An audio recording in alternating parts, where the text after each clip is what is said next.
Rekaman CCTV yang viral di media sosial ini menunjukkan seorang ibu rumah tangga di Palembang jadi korban penjamretan. Kejadian tersebut terjadi di depan stasiun Kertapati Palembang. Korban dijamret saat sedang melihat telepon genggamnya di atas motor. Warga yang melihat kejadian itu sempat melakukan pengejaran pada pelaku dan terjadi perkelahian, namun pelaku melarikan diri setelah mengancam warga dengan senjata tajam.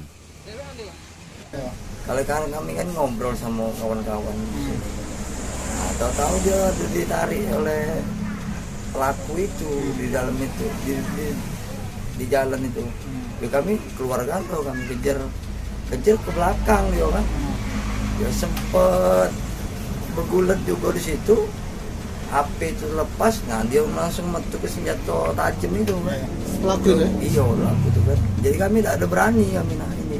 Lari lagi ya? Ya berlari lagi ke ujung lapangan itu. Tidak perlu kami lagi kalau dibawa senjata kan. Belum diketahui kejadian ini apakah sudah dilaporkan ke polisi atau belum. Namun kejadian ini menjadi perhatian untuk warga agar selalu waspada pada aksi-aksi kejahatan jalanan yang masih belum reda. Yudi Kiswanto, Kompas TV, Palembang.